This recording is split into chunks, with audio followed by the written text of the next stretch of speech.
It's a Hat in Time on the Nintendo Switch. So this is one of my more favorite 3D platformers, especially this generation. Absolutely adore this title on Xbox, so it's great to check it out on the Nintendo Switch. So if you're not familiar with this, like I mentioned, 3D platformer, it's a game about hats. So you get different hats that you create, and the hats will change up your abilities as you're going around dealing with things. So we're going to go and play a mission, or maybe we can check out this area here. Oh no! So basically, you're trying to fix up your ship with the sort of power time capsules that you get. They power your ship, and then that's how you get off to new areas and explore new places. So you go to these, I guess, telescopes, and then you get to pick where you're going. So this is Chapter 2. This is the Dead Bird Studio, and it's a good spot for showing off what this game is. So this is one of the areas you can go to. As your character, you're going around meeting sort of silly enemies and foes and other things along the way. And you're just sort of like a mute kind of little girl here. And it's got a lot of charm and fun and humor to it, which is kind of nice. And it's definitely one of the more charming sort of titles from this genre of games out there. I absolutely just loved playing this before, so it's nice to jump back in and give it another whirl on another platform, just to kind of see it and, you know, get everything in action. So this can actually be played with 2 players. I'm not sure how that works on this particular platform, but it is noted on the page that you can do that. So that's kind of interesting too to make note of. But yeah, like the first chapter, you're like battling the mafia. This is a little bit heavier of a narrative area than before. We're gonna skip it, so we can actually get into the action. So you can like talk to characters, or you can go around and do your own thing. The game does load fairly fast, but I will mention that visually, it's not quite that great. Like, I mean, it's the full sort of experience, but like it's best when you're undocked, you know, you're mobile on the go. But when you're on the big 4K, it's very like sort of jagged and rough around the edges. Which is less visually appealing. I'm not sure YouTube will really show that too well, but yeah, it's a little bit rough, and I do notice some performance drops and stuff. Nothing that really affects the gameplay, because I mean, this is a single player sort of thing. But, well, aside from the co-op locally, but I mean, it's not like a competitive multiplayer title. But moving past that, you're largely just kind of moving around. You're collecting gems so that you can buy stuff. And you're exploring, you know, new areas, and you're completing the mission. You have like a main goal in each level. Sorry, the Joy-Con is like a little messed up here. And there's some little hidden secrets to find too. The levels are Dead Bird Studios.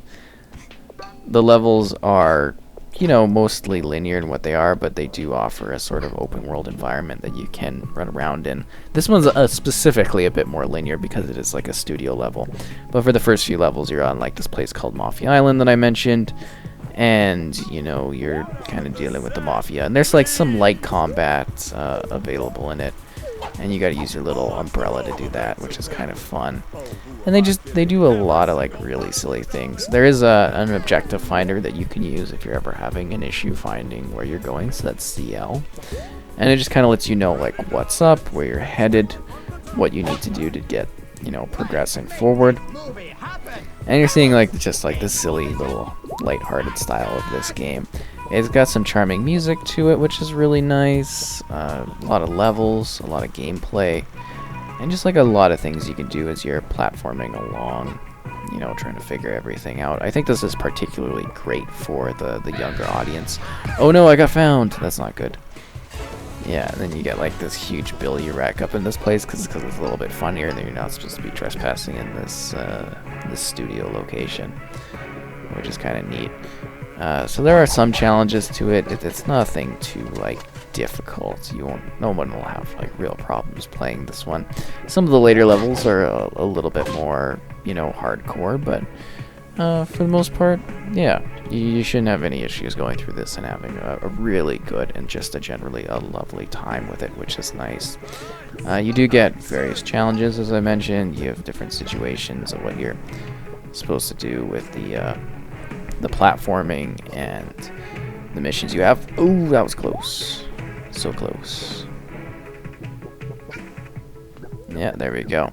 And I think it's just kind of like they picked a really good sort of lead character for this one. That's like a little bit of fun.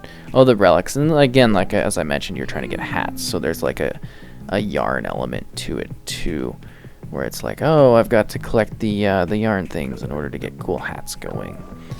And that's just like a part of the gameplay. Ooh, that's not good. Penguin harassment. That's a bogus charge.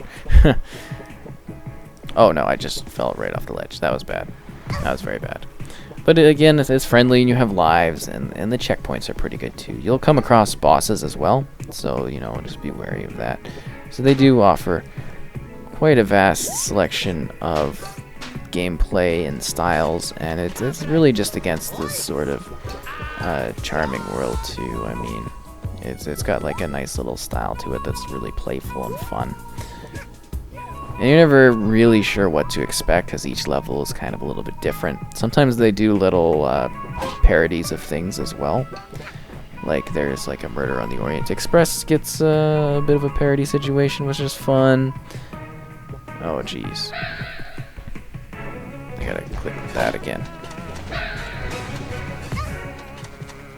Oh, give me a break. I should have had that. And I think that's actually one of the more beautiful levels. But this is a really fun level too, just because it is like that like movie set style kind of thing, which is a little bit different. Are you kidding me? There we go. At least it counted for me. Just having a strangely hard time rolling through this. But as you can see, bit of a challenge, but also at the same time, I'm just having a good time running through it and working on getting the mission done. And fighting little hidden secrets along the way. Dun -dun -dun -dun. She's looking pretty cool with the glasses, a little bit snazzy style, which is nice. Oh, and they like to play with perspectives too, which is kind of cool. I like that with the 3D platformers because you get a little bit of dimension fun to it. What are you doing? Just dancing along. Gotta turn off the power. Uh-oh. They know something's up. That's funny. But yeah, I really do quite enjoy this game. I heavily suggest it because it is a lot of fun. I think it's really well done. It's unique. It's a good, I don't know if counter is the right word, but it is a different thing as opposed to, you know, like Mario on this platform kind of dominates the 3D, you know, platforming type situation. And I consider it to be like that game, but really it's its own unique sort of thing, and it's its own little fun style to it, which is really cool. This is going to be difficult,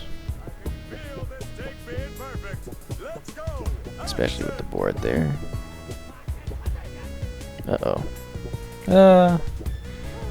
And then you're just collecting your gems and stuff. So there's like, you know, things you're working towards. And the spaceship is really cool. That was at the beginning because you can actually go around like room to room, and there's like little activities you can take part in. Nothing too crazy, but you get what I mean, right? That, you know, you can go around and actually explore that area. New sections open up as you progress along.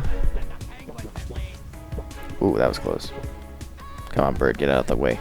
And this one is, I don't know if it's more stealthy, but, you know, this level's definitely got you sort of tackling a little bit more different situations than you would. Every level is kind of a little bit unique in regards to, you know, what your goals are in the game. This is actually running smoother than most things in this, but I think generally for the Switch, this works really well. It definitely belongs on this type of platform. You know, I think it's very suited for this style of gameplay. A lot of heart to this one, good characters, a lot of fun to be had. Unique storylines that are a little bit silly and over the top, and then you've got just a good variety of gameplay and content to it. Oh, hello there, disco guy. What's going on? Racking up the bill. You're gonna be a star. Oh wait, you're not a penguin. Here's the biz. Yeah. There's no doubt. So anyways, highly suggest this one. Definitely say you should check it out if you've been curious about it or looking at it. most important part. as I think you will have a good time Okay, rolling with it. brothers. Let's get a smile. I think we're close to finishing the level here, so kind of wrap this up.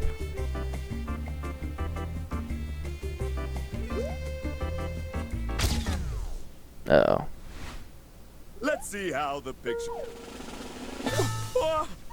Darling, we've got to fix this. Yeah, then you get a little fun coloring thing. That's good enough. Da-da-da-da. Wonderful job. Yeah, a little bit charm of it, but I want my little special hourglass.